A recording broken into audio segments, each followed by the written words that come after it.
Good morning, everybody. All right, we're here to wake you up. That's oh, wait, right. You're already awake. Already awake. So actually, yesterday, I was going to do a little bit of a friendly family competition because Adam opened it up yesterday, and he did the Boost battle cry. How are you going to wake everybody up? Well, let's see. How will we wake everybody up? Everybody up. All right. Okay, this is what we do at Draper University. We start off with 15 jumping jacks. You ready? Okay, here we go. 1, 3, 5, A, B, C, 1, 15. All right, good job. All right. All right, that's kind of the way we count, too. Well, there's different ways of looking at everything, right? I mean, you don't have to count in a straight line, do you? No, we normally don't. You know what's really great about entrepreneurs is that they have a feeling that something is wrong, something is upset with the universe, and they need to change it, and they can think of a new way of ordering the universe, and that's what they do. And they use new technologies to do it, and it usually works. Well, usually, about 50% of the time it works. And about 10% of the time they really do reorder the universe. And we have, I mean, here we are in crypto land. We have one of the great technologies that's ever been invented that could potentially transform the world in so many different ways. And it's here with us now. I mean, I think we're really lucky. This is one of the most exciting times in the history of the world. I saw the internet come into the world, and I noticed that it was really great. Each entrepreneur that was successful came in and transformed an industry, and these industries were getting lazy, and they were run by oligopolies and monopolies. Well, and they came in, they transformed communications and information and media, entertainment, games, taxis. They changed a number of different industries, all in the sort of $10 to $100 billion range, most of them.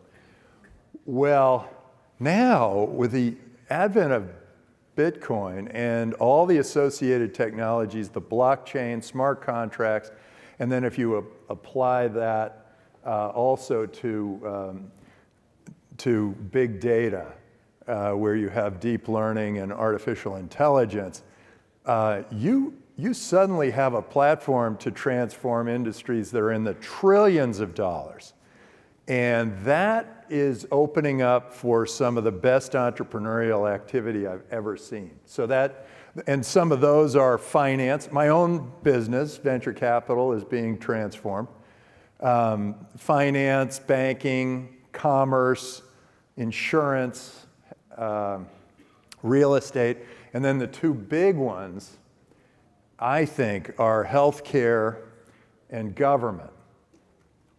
I'm looking after industries that are providing the worst service at the highest cost, and those are healthcare and government. Financial services. Yeah. And financial services, my own industry. So let me give you a vision of what I'm thinking about in healthcare. You control your own data. It is yours. It's your healthcare records. It's your blood test results, your genetic history. You have it. You put it up into the cloud for analysis. But you also have things like your Fitbit results, your what you had for breakfast, who you've met, where you've traveled, when you last went to the beach. All those things happen you get all that data, you put it up into the cloud. And so then, let's say you and I both have a headache. The doctor looks at both of us and says, take 2 aspirin, call me in the morning. But all of our stuff out there tells us different things. They say, well, you have a tendency to migraines, And so you should take a migraine medicine. And they looked at me and they said, you've been on Fire Island, you got a tick bite, you might have Lyme tick, you should be on antibiotics. Those are things doctors are going to miss, but the cloud will get. And I actually think the whole digitization of healthcare is going to be a big deal. We just saw a company that in a teardrop, you could a little teardrop, you could store, this turns the thing around a little bit, you can store as much data as all the movies in the world or the whole Library of Congress in a teardrop of genetic information. I thought that was sort of a blowaway. It's crazy. Well, so you want me to today, go into government? I'll go into government. Yeah, let's go. Yeah, let's go into government. It'll actually go into the title of the talk, which is when will crypto eventually replace fiat? So government is the start to that, So you know, they're calling it fiat currency. I think that's kind. I call it political currency. You know, it's tied to, you know, politics, and they swing back and forth depending on how much money they want in their own pockets. And I I think that government can be transformed in this big, huge way, which is, okay, you put all those technologies together. You have a token that is global and decentralized. You have the token is now on a perfect ledger called the blockchain. So you don't require all this special accounting because the accounting's already done. Excuse me. And then you can build smart contracts so that all these contracts are built into the cloud so that they, whatever is supposed to happen in a contract happens. And then you have all that big data. You have the ability to take that data and add artificial intelligence to it and make decisions. So think about what a bureaucrat does. Okay, you can replace the entire bureaucrat with artificial intelligence, a smart contract, and the blockchain. And the way think about all the different things government does. Some of them are land-based. Some of them matter based on a piece of land. But most of them are ethereal. They are virtual. And so virtual governance can be taken care of anywhere and by anyone. And so governments are going to kind of have to compete for us. And the way they can compete, you guys can all each go out and start your own government. You don't need a land base. You can provide pensions, Social Security without any problem. In fact, you can do it more efficiently, more effectively, and more honorably than our government does. You can provide a welfare system. It can be sort of an insurance block, and you can do it much more efficiently, much more effectively. So your medical insurance, your welfare, your whatever can be taken care of through the blockchain, and you know that you trust it more. And all of this can be done to the Satoshi, beyond to the penny, to the Satoshi in a wallet, because you can do micropayments into those wallets. So we're on the cusp of something that might radically change the world. Geographic borders are already falling because we can all communicate and travel and Skype each other and see each other no matter where we are. Well, now there are fewer and fewer reasons to have tribal governments, to have fiefdoms, to have borders. We're moving into a new form of humanity, and it's coming. We have one of the great opportunities in the history of the world to take humanity to a new level. To flatten the earth, to make the borders dissolve, and to give people credit for all the great things that they've done, and to also take care of everybody who has the needs of being taken care of. And you can do it without all those politicians telling us what to do and printing our money. This is huge. It's the biggest thing that could possibly ever happen to us. And it's our responsibility, and you guys who are still crypto believers, you have an opportunity. You know, it's always interesting that everybody, it's like, there are a bunch of new Dodger fans now, right? Welcome to LA, land of the fair weather. It's the same kind of thing. When things are up, everybody's a crypto expert, and when they come down, they're the true believers. Well, that's literally what we talked about yesterday a bit with Adam, your son. Is 6 months ago we were here.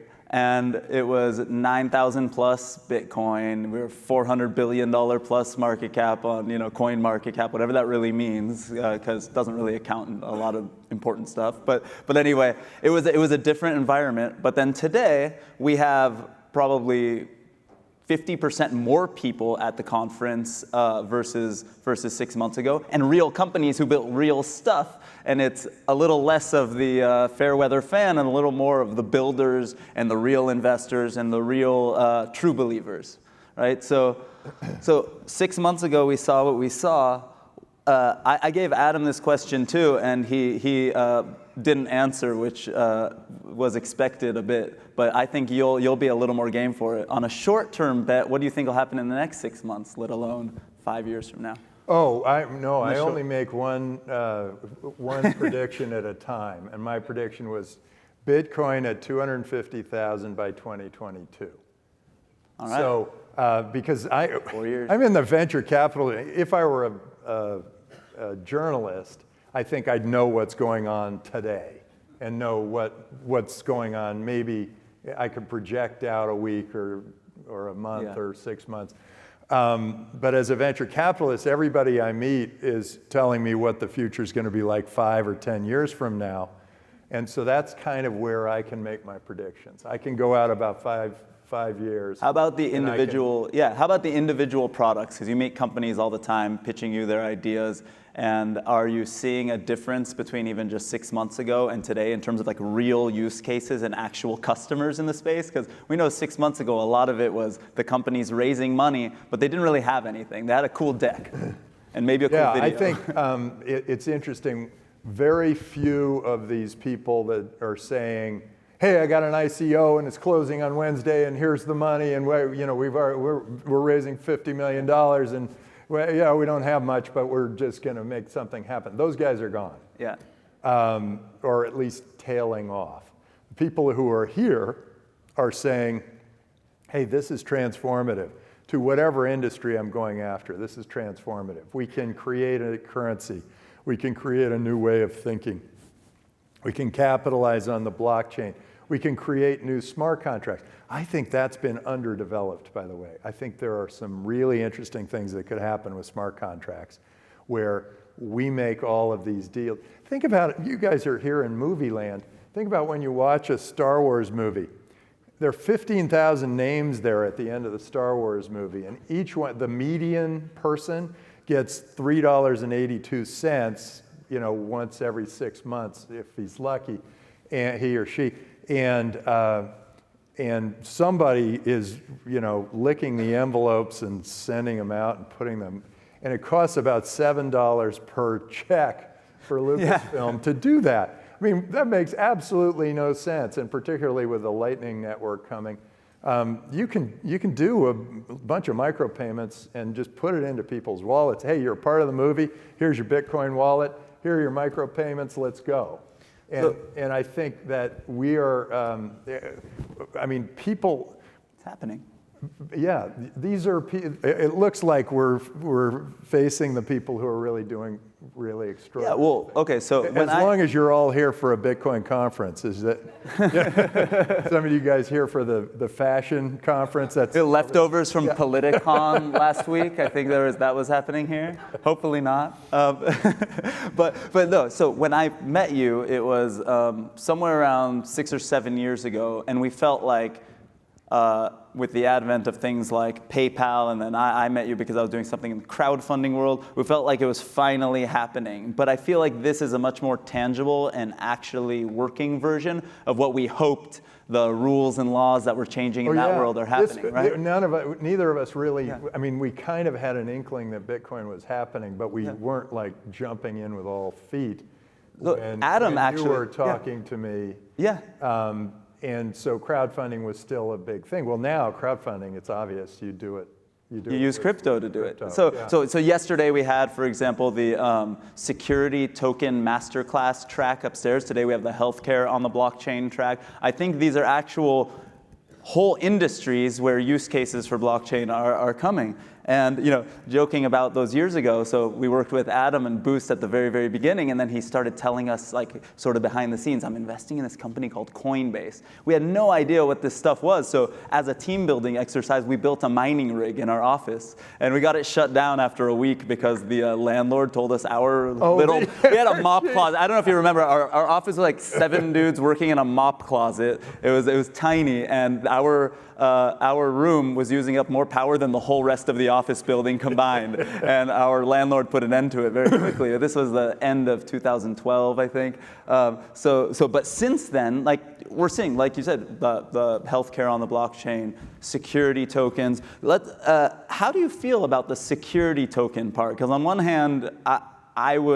everything that I always dreamed of was to circumvent the securities rules and laws because I feel like they're unfair, and we could spend a whole day going there. But how do you feel about security tokens in general? You feel it's a step in the right direction, or? Well, security tokens, I mean, I guess we're defining them as security tokens just because the SEC said some of these are securities. Some of the people at the SEC said all of these are securities. Yeah. So if you're talking about the tethered tokens that are tethered to assets, I think that's great and interesting. I think tethering them to fiat currency doesn't make any sense. Political currency. Somebody I saw this, on Twitter earlier. They're making fun of it. They're like, "Why is tethering it to fiat? What's the difference?" Like, well, why would you do both? You have the worst of both worlds. Why not just? I mean, if you're gonna, if you still want political money, you go ahead and you use political money. Yeah. If you want crypto money, you go and you use crypto money. And tying crypto money to political money is sort of like a waste of effort, I think. Or, you know what I think that they're saying? They're saying that we know that crypto is going to be much easier to move, much easier to spend, much easier to invest, much easier to do more things with.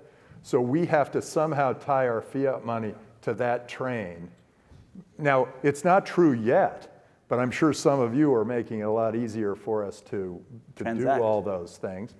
And so I feel like that's kind of a waste, except that they're recognizing that their political currency is not going to be worth as much. Yeah. And when people say, well, isn't Bitcoin volatile? I say, well, one Bitcoin is still worth one Bitcoin.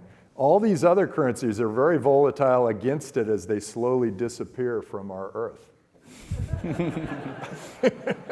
Oh, and you hit on energy. You said something about the energy.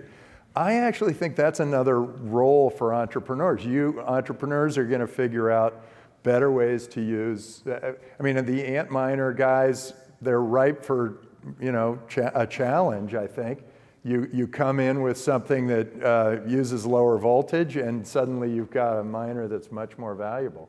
And it's probably faster. And there's less government, right? Because that's sort of, right now, it feels like the people who are mining, who have the connections, are the ones who can mine better because the power is the biggest hurdle, right? Yeah. Now, you mentioned the SEC and that these laws, are really limiting investment, and they are. And do we protect ourselves from ourselves? It's a big question. I'll tell you one thing. I mean, maybe you need to protect the old people, because as I get older, I realize, oh boy, this is not going well. I worked as a teller at a bank fresh out of high school. There's some scams. So I kind of understand it, but even if you're older, God, you should know better. But if you're young and you're getting started in your career, you want to be able to take those risks. Of course. I mean, God, if I'm 26 and I lose my fortune, which is like $1,000, who's going to care? I can get up, get my job at McDonald's, and go. It's not like the end of the world. That's the time in your life you're supposed to be risking. I don't have a big mortgage. I don't have whatever. You're supposed to be taking a risk on your career. And that, I think, is very detrimental to the movement of money. Well, that's a thing we've been beating this drum for a long time, but even the new rules, it was still offensive to me. People were trying to propose these laws. Like, yes, okay, maybe we'll remove the accredited investor rules to a certain size, but we're going to limit the amount, and we'll make you take a test to make sure you're sophisticated. So it's like, oh, so if I'm not rich, I'm an idiot. Like that. Right. That's what they're technically saying. So I would argue with these people, and you really push on that. Really quickly, while we're still talking, if anybody would like to line up, we've only got a few minutes left, but we'll try to be fast on the questions and do some sort of rapid fire so we could get some audience. Where do they line up? They're going to line up here, and there's another one right here. Oh, a couple of microphones. Here we got a line already. Yeah, if we got a line here, actually, if you guys, we'll try to go back and forth. We'll try to go back and forth. I know you lined up over there, but we can let's start over here. Try to be quick. Let's not pitch your company. That's for later. No, by the way, if you want to pitch your company, tim@draper.vc. This will save me a lot of business cards. And by the way, and I do see them all. Yeah, I look at all those. So just awesome. Yeah. Thanks so much, Tim. Real quick, I'm Adam with GoChain. One of our community members has a question. What is stopping adoption now, and what should blockchain startups be focused on? What have we learned from 2018 that we can take away? Well, stopping adoption, it's interesting. It's always the incumbents that are trying to keep it down, so they will spread fear as much as they possibly can. They will, that's going to happen. You're going to have all the guys who have the dollars saying, hey, this doesn't matter. Now, how do we move forward? It's just entrepreneurs. You make it easier for us to use it. Everybody starts using it. They don't even know the difference. Suddenly they're going, hey, there's some cool things I can do with this, with Bitcoin or other crypto that I couldn't do with dollars. And all of a sudden there is another amazing application. One application is stored value. And another application is, of course, cross-border payments and remittance. But and those are clearly better. I mean, this is so much easier and so much less friction. But I think when you start easily paying at Starbucks, or you start easily buying houses, whatever, and people don't really even notice the difference, that's when you've really made that breakthrough. And I think, all of these things, you're going to see it relative to the dollar. You're going to see it kind of rise and fall. As it rises, people won't ask that question anymore. They'll all be jumping in. Now, if it's rising too fast, they won't spend it. So I think over the long haul, we'll get to an asymptote. I think the asymptote's like $1 million of Bitcoin, but we will get to an asymptote where we will just spend it and we won't even think of political money anymore. I love it. Thank you so much. Let's take the question over here now. Coming from the Eclipse. Yeah. Hi, Tim. My name's Matthew. I'm like shading myself. With a company called Core, Qoor.io.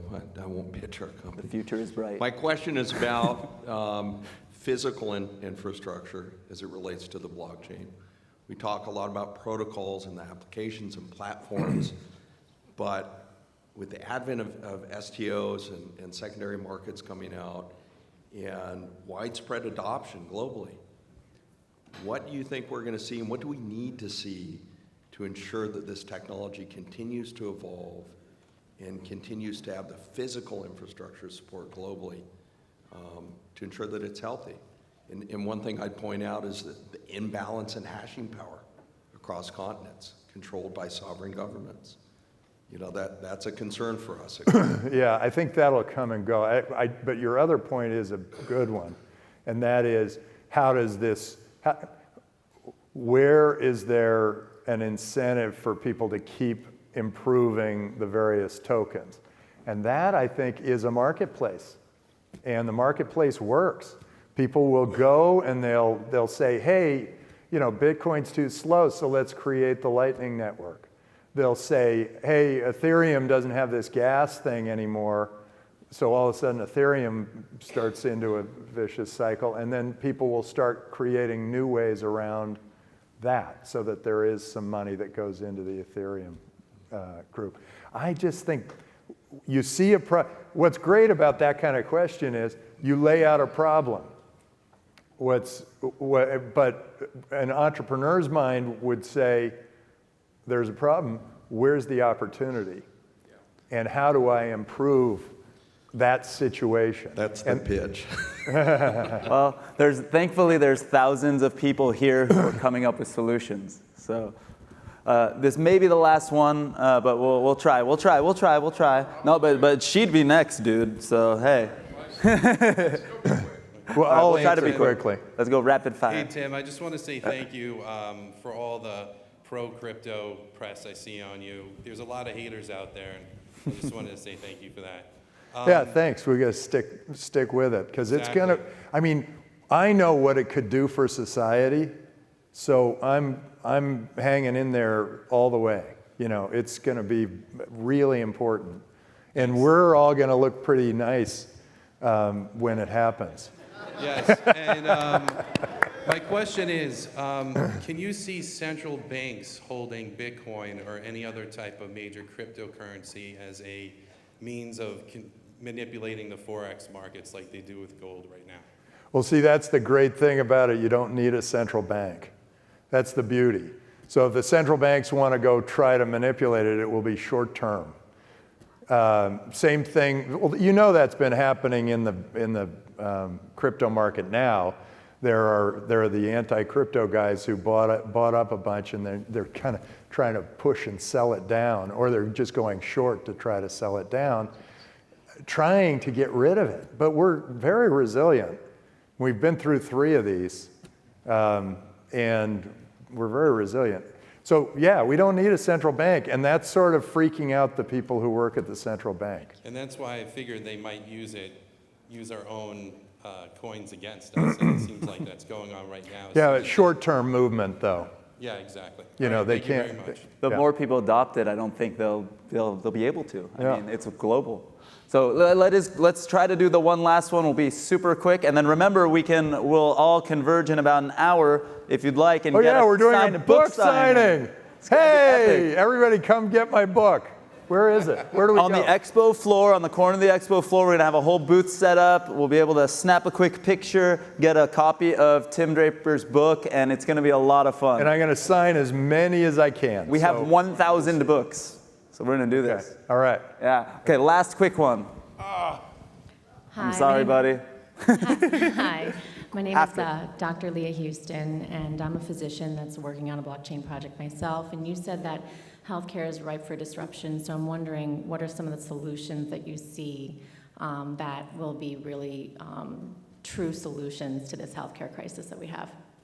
Well, I think it's interesting. The healthcare crisis that we have will continue to try to keep the status quo.